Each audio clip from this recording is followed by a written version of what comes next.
नमस्कार दोस्तों, मेरा नाम योगेश शुक्ला है और आप इस समय निष्पक्ष संदेश देख रहे हैं। जिस दिन से उत्तर प्रदेश में भारतीय जनता पार्टी को पूर्ण बहुमत मिला है, उसी दिन से देश में एक बहस छिड़ गई है कि लोकतंत्र खतरे में है, क्योंकि लोगों को ये लग रहा है कि सरकार के खिलाफ इतना विरोध होने के बावजूद, एंटी इनकम्बेंसी होने के बावजूद उत्तर प्रदेश में सरकार दोबारा कैसे आ गई।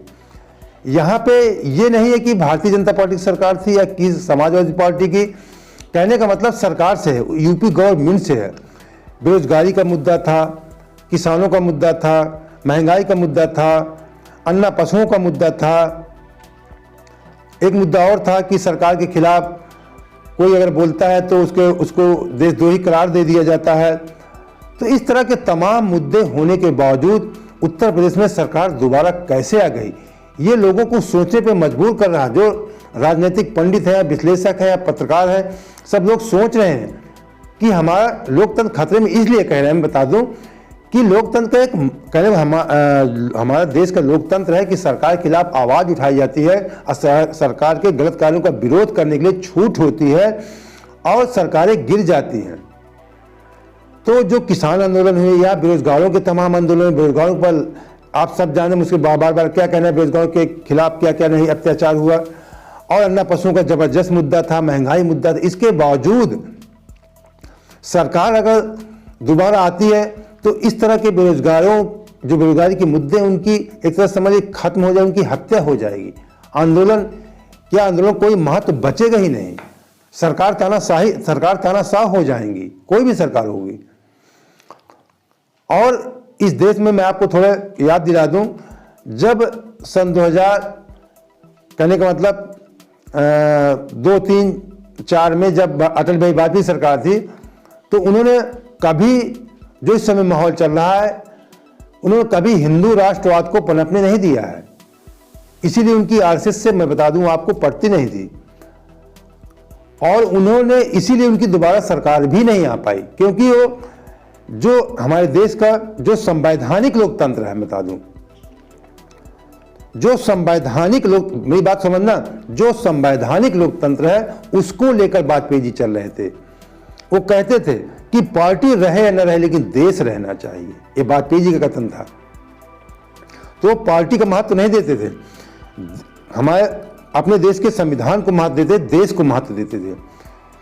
लेकिन इस समय लोगों को लग रहा है, जो उस समय कहने का मतलब डर था, जिन्ना यही कह रहे थे कि हिंदू बाहुल्य देश में मुसलमानों की रक्षा नहीं हो सकती, इसीलिए वो अलग देश की मांग कर रहे थे और अलग देश की मांग किया। लेकिन उनको ये समझा रहे थे अम्बेडकर जी कि नहीं, माइनॉरिटी को प्रोटेक्ट किया जाएगा, सुरक्षा प्रदान की जाएगी अल्पसंख्यकों को। तो जो उनका डर था वो कहीं ना कहीं लग रहा है कि कहने का मतलब ऐसा नहीं होना चाहिए। हमारे देश में किसी एक धर्म को बढ़ावा नहीं दिया जाना चाहिए। हमारा धर्मनिरपेक्ष देश है। वाजपेयी जी की सोच थी कि हिंदुओं को महत्व मिलना चाहिए, हिंदुओं को दबना नहीं। दबने का मतलब ये नहीं होता किसी दूसरे धर्म को दबाना चाहिए, सबको सीना तान के जीना चाहिए, चाहे हिंदू हो या मुस्लिम, उस सब की रक्षा करते थे। शायद मैं आपको याद दिला दूं, जब 2002 के दंगे थे शायद गुजरात में, तब वाजपेयी जी ने मोदी जी को थोड़ा टाइट भी किया था, फटकार भी लगाया था कि आप राजधर्म का पालन कीजिए, आप राजधर्म का पालन नहीं कर रहे हैं। ऐसा वाजपेयी जी ने कहा था मोदी जी को, जब मोदी जी गुजरात के मुख्यमंत्री थे।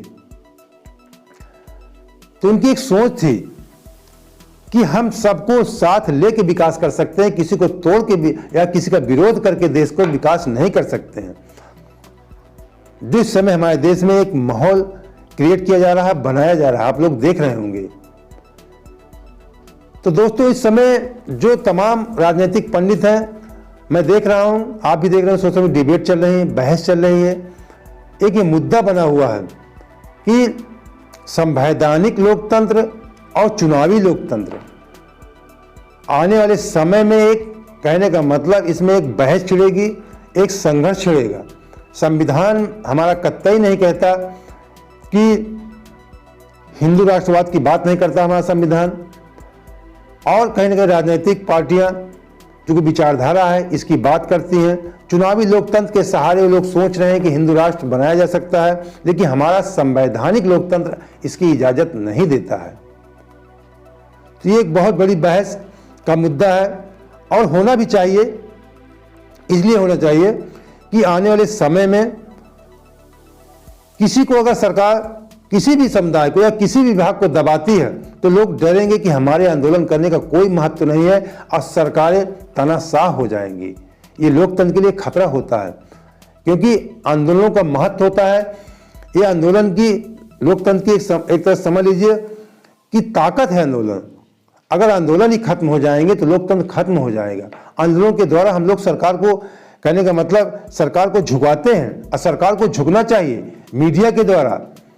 मीडिया लोकतंत्र का चौथा स्तंभ होता है। सरकार की जो गलत कार्य होता है उसको मीडिया को उठाना चाहिए। इस समय आदमी मीडिया भी नहीं उठा रहा है।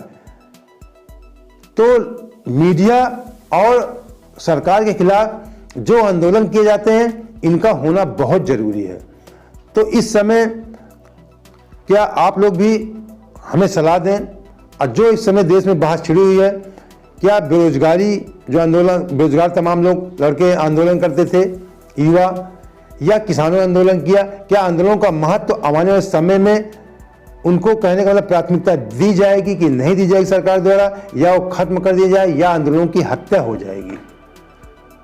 अगर इन 5 वर्षों में भारतीय जनता पार्टी जो ये लोकतांत्रिक संवैधानिक लोकतंत्र है, कहने का मतलब जो हमारे देश का संविधान कहता है कि लोकतंत्र को, कहने का मतलब अगर देश के लोकतंत्र को जिंदा रखना है तो आंदोलनों को महत्व देना चाहिए, लोगों की आवाज़ सुनना चाहिए। ऐसा अगर सरकार करती है तब तो ठीक है। अगर ऐसा नहीं होता तो समझ लीजिए कि लोकतंत्र को, हमारे देश के लोकतंत्र के लिए खतरे की घंटी है। तो दोस्तों, उम्मीद करता हूँ कि आपको मेरा वीडियो पसंद आया होगा। पसंद आया है तो तुरंत चैनल सब्सक्राइब कर लीजिए अगर पहली बार जुड़े हैं, और लाइक करके दोस्तों को शेयर भी कर दीजिए। तो धन्यवाद। जय हिंद, जय भारत।